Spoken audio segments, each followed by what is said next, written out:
¿Cómo desarrollar inteligencia conductual eficaz?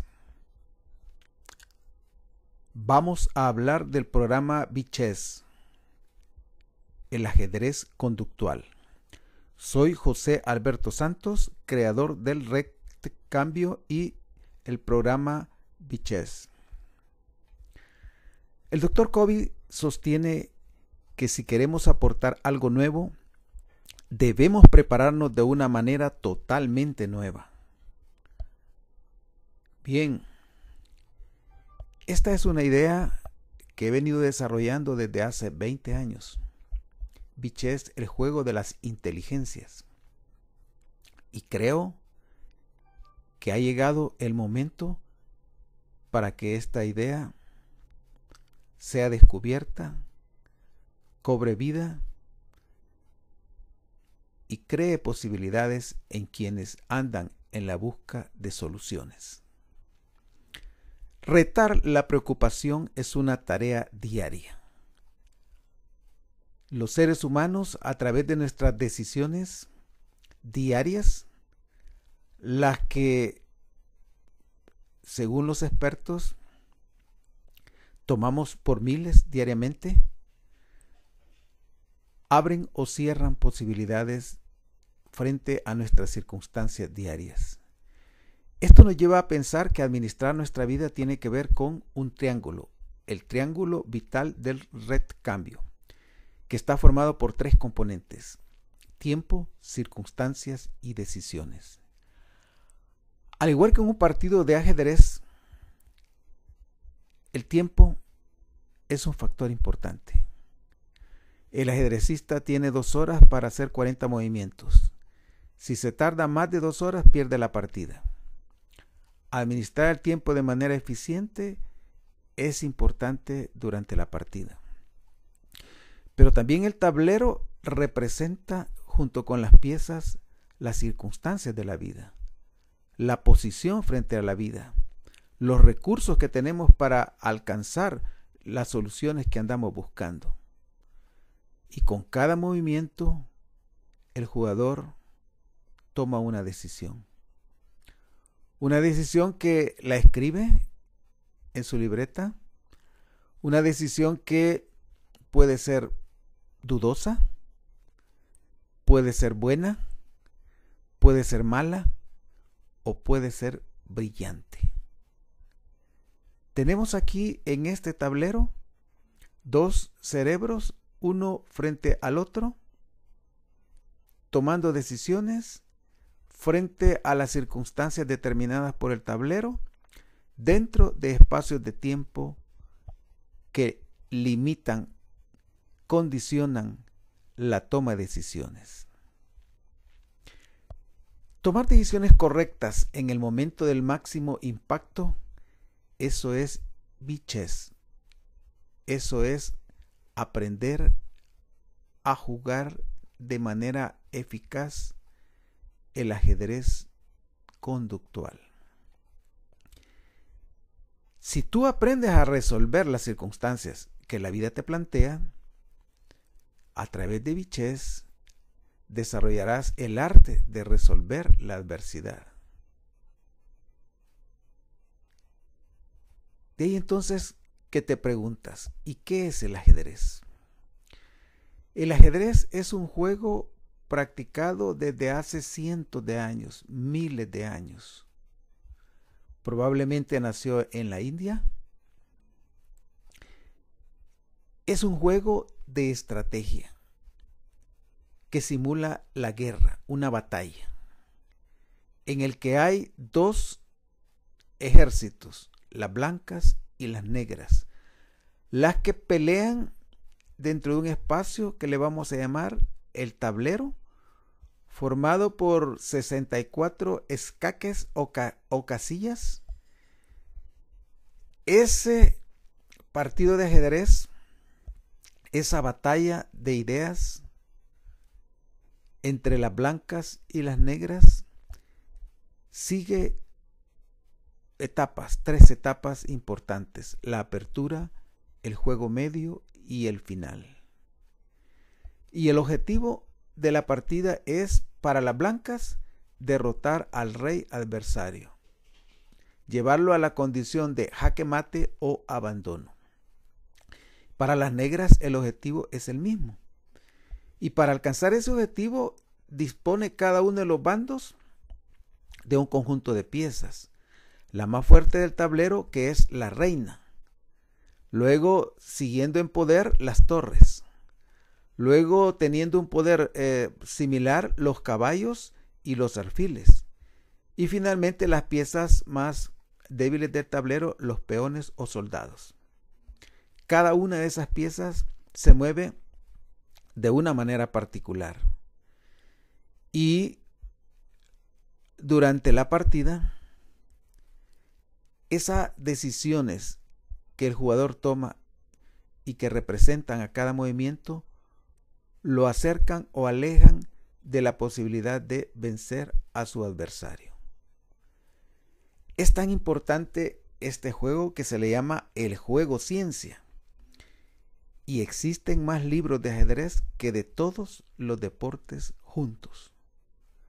Los jugadores de ajedrez, a medida que van avanzando en sus competencias, van evolucionando de un jugador empírico a un jugador que ya compite en tercera categoría, segunda categoría, primera categoría, la categoría superior, en donde puede alcanzar los niveles de experto y maestro o maestro nacional.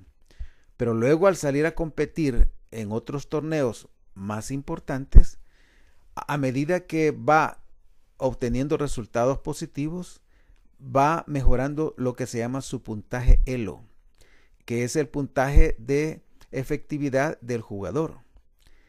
Y de acuerdo a los resultados en las competencias y contra los competidores que los obtienen, él tiene la oportunidad de pasar de un maestro nacional a un maestro internacional.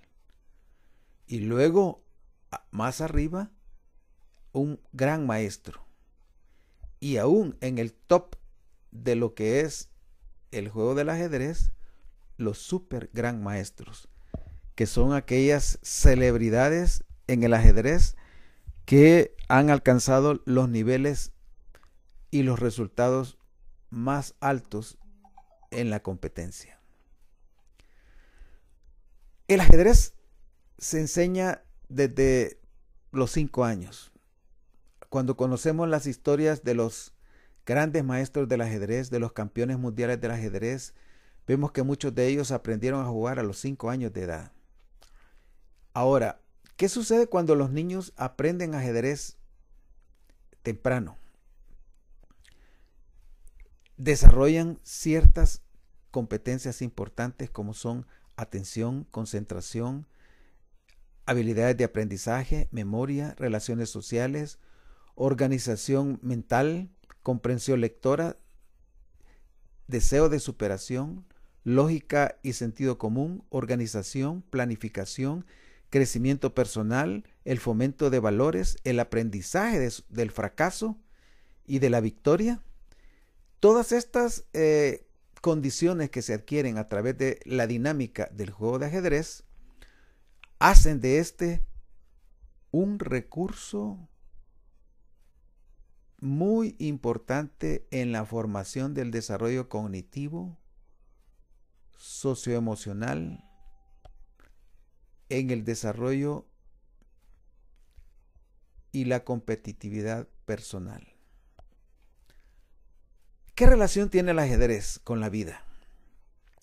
Podríamos decir o comparar la vida con un partido de ajedrez, con un torneo de ajedrez, con una competencia de ajedrez, la cual, al igual que te lo mencionaba anteriormente, plantea 3 elementos o factores como son el tiempo, circunstancias y decisiones. Y en cada movimiento de ese partido, tú necesitas pensar, actuar y resolver. 3 condiciones que la vida diariamente te demanda a partir de tus circunstancias particulares en las decisiones que tomas diariamente. Las que pueden ser rutinarias, las que pueden ser para resolver problemas, las que puedan demandar creatividad. Las decisiones entonces hacen la diferencia en cuanto a los resultados que obtienes de la vida. Pero el ajedrez requiere dos habilidades muy importantes, que son estrategia y táctica. Aprender a pensar, aprender a resolver el momento presente. La estrategia y la táctica son dos momentos dentro del proceso de resolver una situación hasta alcanzar el resultado que andamos buscando. Y la estrategia y táctica son importantes porque la dinámica del partido de ajedrez se da dentro de lo que vamos a llamar un campo de fuerzas. Las fuerzas que te acompañan, que diríamos son impulsoras, y las fuerzas del bando opuesto, que le vamos a llamar restrictivas. Esas fuerzas compiten por ganar el partido. Cuando tú superas a tu rival, has resuelto el camino hacia la victoria. Y entonces has superado tu campo de fuerzas. Para ello, como lo hemos indicado, en el partido tienes que pensar y actuar. Pensar y actuar. Cada movimiento es un proceso que requiere pensar y actuar. Usar estrategia y táctica como dos prioridades. Y la vida de una persona eficaz, de una persona efectiva, va en la misma dirección. Las decisiones de una persona efectiva requieren pensar, actuar y resolver. Pero cada persona tiene una personalidad que la identifica y diferencia de los demás. Lo mismo sucede con el jugador de ajedrez. Los jugadores de ajedrez se dividen básicamente en dos tipos de personalidades. El jugador posicional, que busca alcanzar ventajas progresivas durante la partida, de manera que al avanzar esta y llegar al final, esas ventajas se conviertan en una posición ganadora que le permitan lograr finalmente tomar el control del resultado y triunfar. Tenemos el segundo tipo de jugador, que es el combinativo. Este es el tipo de persona que desde el principio va al ataque, a la ofensiva. Busca tomar la iniciativa, rompiendo el balance para imponer la victoria en el juego medio. No quiere llegar hasta el final, sino que quiere lo más rápido posible poner jaque mate a su rival. ¿Cuál es tu personalidad? ¿Eres una persona fría, calculadora, que va acumulando pequeñas ventajas hasta imponerte? ¿O más bien sos un tipo de personalidad que siempre está al ataque, a la ofensiva, tratando de debilitar al otro, de imponerse para finalmente tomar el control de la situación? Ahora, como lo decía anteriormente, toda partida de ajedrez pasa por tres momentos.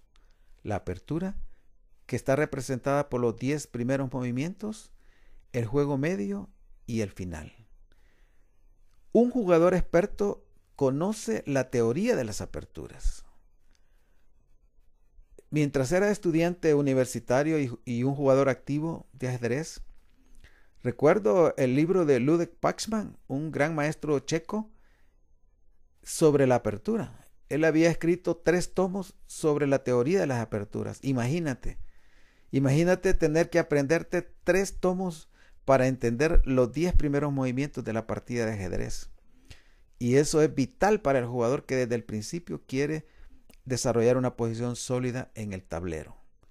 Pero el juego medio tiene que ver ya con aquellas jugadas que se hacen de la 10ª partida en adelante. Y el final es la etapa en la que ya la mayoría de piezas han salido del tablero. Es la etapa en la que la posición determina en muchas situaciones la ventaja y que requiere exactitud en los movimientos que se hacen. La posición tiene que ver con dónde está cada una de tus piezas. La posición determina el que tengas una ventaja en que estés en una partida igualada o el que estés en una condición de inferioridad. Vencer o rendirte.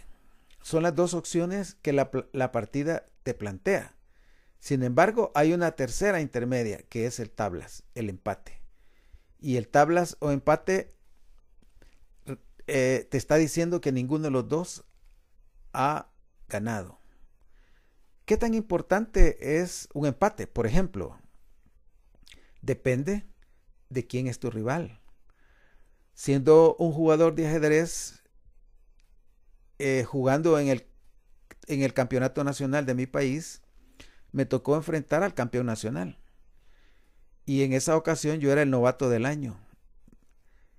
Y cuando comencé ese partido, pensaba en que la lógica decía que yo debía perder. Sin embargo, mi mente me decía de que en el tablero los dos comenzábamos con las mismas piezas y el resultado lo iba a determinar las decisiones que tomáramos cada uno. Y recuerdo que ese día fui muy cuidadoso con cada decisión que tomé. Al llegar a la mitad del partido, yo tenía una posición ventajosa sobre el campeón de mi país. Entonces, él, al evaluar la posición y comenzar a pensar en el riesgo de perder su partida, me hizo una propuesta, que empatáramos. Yo tenía una posición superior, pero venía de un torneo en el que había quedado subcampeón. En el último partido,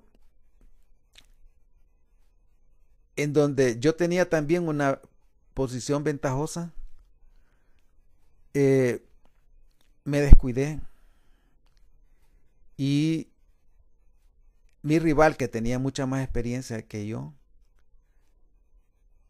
hizo los movimientos acertados, empató el partido y ganó el torneo. Entonces esa vez, esa experiencia me marcó, y al evaluar la situación en la que estaba con el campeón nacional, decidí que iba a asegurar el resultado, que no lo iba a complicar, y que para mí empatar con el campeón nacional iba a ser como una victoria psicológica. Y así fue, decidí empatar, y yo recuerdo que desde ese momento el campeón nacional me tuvo mucho respeto en las competencias en que participamos. El ajedrez, cuando tú comienzas a estudiarlo de la mano de un mentor, de un experto en ajedrez, aprendes a calcular riesgos, a atender varias cosas a la vez, a desarrollar sangre fría, combatividad, concentración, memoria, un pensamiento de causa y efecto. Estás constantemente viendo los efectos de tus movimientos, te vuelves autocrítico, razonas de manera lógica, haces cálculos de las próximas 2, 3, 4, 5 jugadas dependiendo de las decisiones que tú tomas. Aprendes a planificar desde el principio de la partida con qué tipo de apertura vas a iniciar. Aprendes a ser creativo, a tomar decisiones arriesgadas, calculadas metódicamente, a ser paciente con el tiempo, disciplinado en cuanto a administrar las 2 horas que tienes en los primeros 40 movimientos. Entiendes que respetar a tu adversario sin importar la edad, el conocimiento profesional, los títulos que pueda tener la persona, que eso es importante. Aprendes a ver, a calcular de manera espacial, a visualizar en tu mente los movimientos, las posiciones, y puedes llegar al punto incluso de jugar una partida de ajedrez sin un tablero. Los dos jugadores solo en su mente van imaginando y calculando la jugada, y ese es un tipo de partida de ajedrez que se le llama a ciegas. De ahí entonces que el ajedrez tiene el poder de potenciar tu inteligencia cognitiva, afectiva, volitiva, tu carácter, y de esa manera aprender a decidir, a prever, a anticipar, a actuar con el fin en mente, a enfocar el resultado, a influir en la competencia, a optimizar y finalmente obtener resultados útiles en las competencias de la vida. Pero nadie progresa continuamente sin preparación. Un jugador que aspira a mejorar necesita prepararse. Nadie alcanza la grandeza solo, y entonces el ajedrez te demuestra la importancia de los mentores. Tuve la oportunidad de ser entrenador de ajedrez también, entrenador colegial, y formé un equipo con estudiantes que tenían poco conocimiento de ajedrez, pero que eran muy disciplinados, tenían algunas de las capacidades que te he mencionado. Y esos jugadores aceptaron que yo les enseñara, que los guiara en el proceso. Y desde su condición de jugador empírico, evolucionaron hasta llegar a ser el primer año subcampeones colegiales y el segundo año campeones colegiales. Uno de estos jugadores llegó a competir en torneos internacionales, y otro de esos jugadores, cuando me retiré de la institución, se convirtió en el entrenador de ajedrez en el centro educativo donde yo trabajaba. Mejorar nuestra condición competitiva requiere de un mentor, una persona que tiene capacidad y experiencia efectiva, una persona que tiene criterio para juzgar una posición, una situación, y que de alguna manera entiende lo que es el fracaso, lo que es la victoria, entiende lo que es la disciplina, entiende lo que es la formación de competencias, de manera que tú puedas evolucionar de un aprendiz a un practicante efectivo, alcanzar el nivel de competente, luego el nivel de experto, maestro internacional, gran maestro, súper gran maestro. Uno de los jugadores de ajedrez que estudié y que admiré fue Bobby Fischer, Robert Bobby Fischer, el campeón estadounidense que en la década de los 70 derrotó a Boris Spassky, el campeón mundial ruso, y con ello rompió una racha de 40 años en donde siempre los campeones mundiales de ajedrez eran rusos. Este fue un ejemplo de tenacidad, un ejemplo de inteligencia conductual, de un carácter tenaz. Bobby Fischer tuvo un mentor, se llamaba Lombardi. Lombardi era un maestro, un gran maestro del ajedrez, pero también era un sacerdote. Y Lombardi logró ayudarle a Bobby Fischer a controlar su temperamento, que era un temperamento explosivo y volátil, de manera que él pudo autorregular su conducta en los niveles necesarios para ir avanzando en la competencia hasta llegar a convertirse en el campeón mundial de ajedrez. La vida de Bobby Fischer es un ejemplo de tenacidad, es un ejemplo de autorregulación de un temperamento volátil que posibilitó encender sus inteligencias, brillar hasta el punto de romper una barrera que en esa época era considerada imposible de vencer, la barrera de los grandes maestros soviéticos. Y Bobby Fischer lo hizo historia. Aprendiz competente y experto. La preparación comienza aceptando nuestras ignorancias. Al aceptarlas las volvemos conscientes. La preparación requiere aceptar la guía de un mentor, de un formador del carácter, un orientador de las inteligencias, un remotivador que te levanta cada día del temor, del fracaso, del miedo, un coach ontológico conductual que te abre la mente hacia nuevas miradas de posibilidades, que despierta la confianza en ti, la responsabilidad, y te guía en el proceso para vencer tus obvias realidades hasta alcanzar los resultados que buscas en la vida. Soy José Alberto Santos. Te invito a profundizar en esta metodología, la metodología del cambio integral avanzado para vencer tus obvias realidades y alcanzar las mayores alturas.